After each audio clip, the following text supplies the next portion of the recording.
Kami dari kelompok 6 ingin menjelaskan unit 8 tentang penyesuaian diri remaja yang beranggotakan Siti Adilah Marwah, Sri Wahyuni, dan Nita Angelina.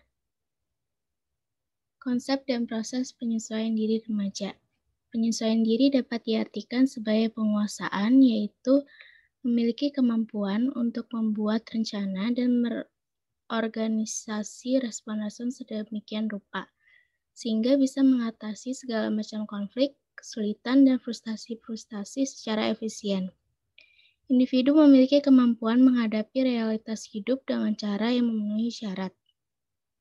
Proses penyesuaian diri adalah proses bagaimana individu mencapai keseimbangan diri dalam memenuhi kebutuhan dengan lingkungannya.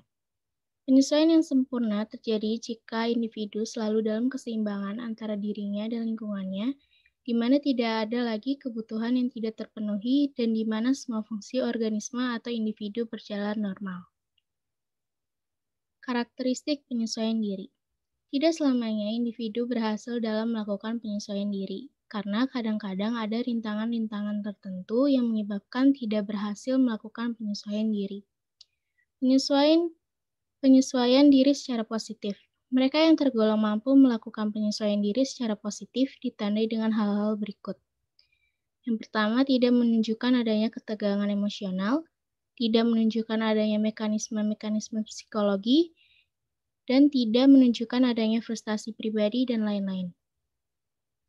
Penyesuaian diri yang salah. Kegagalan dalam melakukan penyesuaian diri secara positif dapat mengakibatkan individu melakukan penyesuaian yang salah. Penyesuaian diri yang ditandai dengan berbagai bentuk tingkah laku yang serba salah, tidak terarah, emosional, sikap dan realistik, agresif, dan sebagainya. Ada 3 bentuk reaksi dalam penyesuaian yang salah, yaitu reaksi bertahan, reaksi menyerang, reaksi melarikan diri.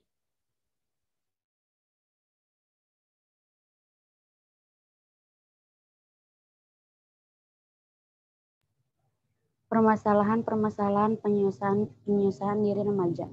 Di antara persoalan terpentingnya yang dihadapi remaja dalam kehidupan sehari-hari dan yang menghambat penyesuaian diri yang sehat adalah hubungan remaja dengan orang dewasa, terutama orang tua. Tingkat penyesuaian diri dan pertumbuhan remaja sangat tergantung pada sikap orang tua dan suasana psikologi dan sosial dalam keluarga. Contoh sikap orang tua yang penolakan orang tua terhadap anaknya dapat dibagi menjadi 2 macam, yaitu 1. Penolakan mungkin merupakan penolakan tetap sejak awal, di mana orang tua merasa tidak sayang kepada anaknya karena berbagai sebab mereka tidak menghendaki kehadirannya. 2. Bapak yang menolak anaknya berusaha menunjukkan anaknya dengan kaidah-kaidah kekerasan. Karena itu, ia mengambil ukuran kekerasan, kekejaman tanpa alasan yang nyata. Implikasi proses penyesuaian remaja terhadap penyelenggaraan pendidik. Lingkungan sekolah mempunyai pengaruh yang besar terhadap perkembangan jiwa remaja. Sekolah selain mengembangkan fungsi pengajaran juga fungsi pendidikan. Dalam kaitannya dengan pendidikan ini, peranan sekolah pada hakikatnya tidak jauh dari peranan keluarga, yaitu sebagai rujukan dan tempat perlindungan jika anak didik mengalami masalah.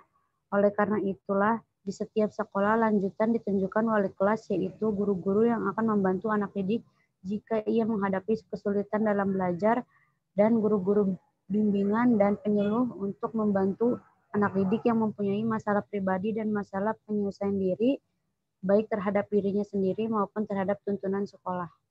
Upaya yang dapat dilanjutkan untuk memperlancar proses penyesuaian diri remaja, khususnya di sekolah adalah 1. Menciptakan situasi sekolah yang dapat menimbulkan rasa betah bagi anak didik, baik secara sosial, fisik, maupun akademis.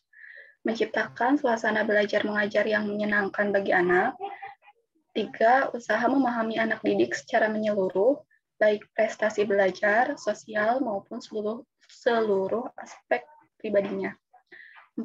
Menggunakan metode dan alat mengajar yang menimbulkan semangat belajar. 5. Peraturan atau tata tertib yang jelas dan dipahami murid-murid.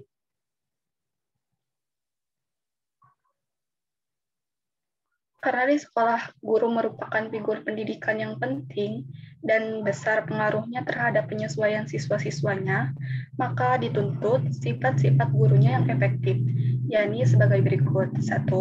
Memberikan kesempatan, tampakkan antusias dan berminat dalam aktivitas siswa dan kelas. 2. Ramah dan optimis.